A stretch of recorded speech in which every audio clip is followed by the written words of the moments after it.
So I'm just about to get ready to leave for TFCon, and all of a sudden a big piece of news drops right in my lap, and I'm like, man, I gotta talk about this, because if I go on a jet plane, I fly all the way to TFCon and land, and everyone's gonna be like, bro, did you see? Oh man, I gotta talk about this. I have to.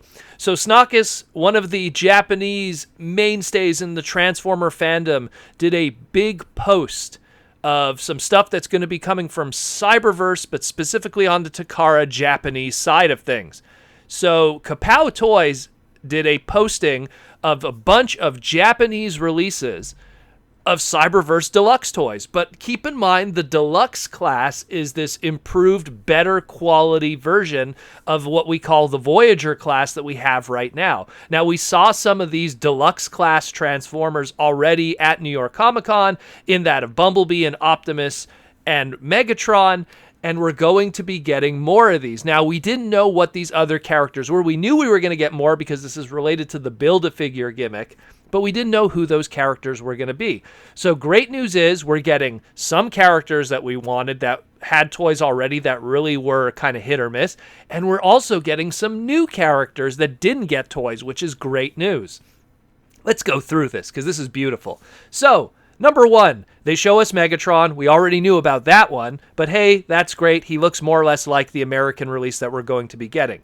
Now, let's go into the characters that didn't get toys, and then we'll go into the one that gets me hyped as hell. So, number one, we are getting Repugnus. That's really cool. Hasn't been in the show yet, but it's really cool that we're getting a Cyberverse interpretation of the character. All we see right now is essentially what looks like just the resin prototype, but it is invoking that of the original 1985 Spark Monster bot, so that's pretty cool. Number two, we're getting Bludgeon. Now, Bludgeon actually is quite a key player in the story of Cyberverse and does a lot of really cool stuff. Also a cool silent character and an interesting way that they choose to depict the character. So it's nice that we're getting a Bludgeon figure. Doesn't look like he has a sword, but it kind of looks like there's some kind of blade on top of the turret there that might be removable. So it's possible that that is a sword. It's just the way that it's depicted in this stock photo that it looks like he doesn't have a weapon, but that's definitely kind of a sword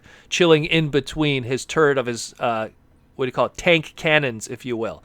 Here's another one too, WHIRL. And this is a one that's going to get a lot of people that are excited because of the IDW comics and the way that he was depicted there. So we get a Cyberverse WHIRL, and he looks great too. He looks awesome also. Very, again, invokes a lot of that old 1985 Generation 1 toy, but little cues here and there of that, of the IDW Alex Milne design.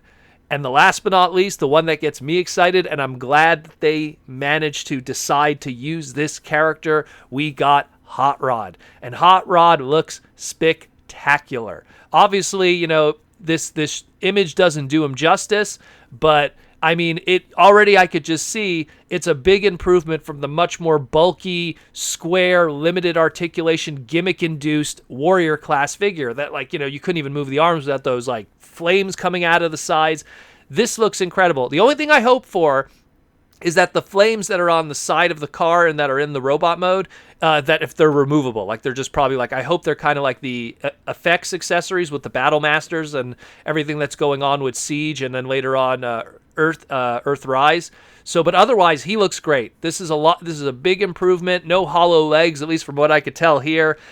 Something that just, unfortunately, that original toy suffered from. Can't really see the spoiler, but again, it's maybe just, you know, a bad angle or the transformation is done a little oddly. But I mean, again, way better than what we got already we got a warrior class that was kind of hit or miss. The one step is, you know, it is what it is. And we got the tiny turbo changers, which again, it is what it is. So this is about as good as it's going to get for this character with the budget that they have. But I mean, considering that the Deluxe class is an answer to fans that love the show, but want something that's a little more what they've expected in the past with previous shows like that of Transformers Prime, like that of Transformers Animated. These post, you know, after the movie came out, we just got a lot of these high quality toys, and for our main series, like, you know, TV series is, and it's just, you know, it's such a shame that when Robots in Disguise 2.0 came out, it was kind of the beginning of the decline of quality of toys because of I guess a different demographic they were aiming for, and also, saving money and stuff. But either way, this is great. Each figure kind of has a release date here, so they say that for Repugnus, it's 2020 of February 28th. For Bludgeon, they're saying 2019 at pretty much around Christmas, Boxing Day at the end of this year. For WHIRL, we have 2020 in February 31st. For Hot Rod, we got 2020 of March 31st. Mark your calendar, Proto Man.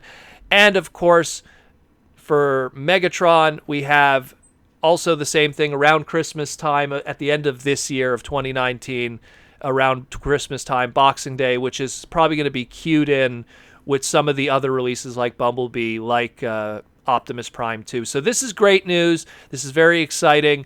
And again, I was really hoping that those last few slots that would be used for this deluxe scale would be used for key characters, specifically guys like Hot Rod, that have a big predominance, especially in Season 2. And I'm glad that they made that decision. Aside from that, I mean, let's hope that we maybe get even a second wave out of this, because this is amazing stuff. Hopefully it sells well, which will then tell Hasbro to continue doing this, and Takara to continue doing this also. These right now, as it stands, it's Takara news, but I almost guarantee this is going to be something that will appear stateside also. It's just we're getting the news from the Japanese side first. So let me know what you think about this. Who else would you like to see done in this deluxe price point? This instead of the Warrior class price point.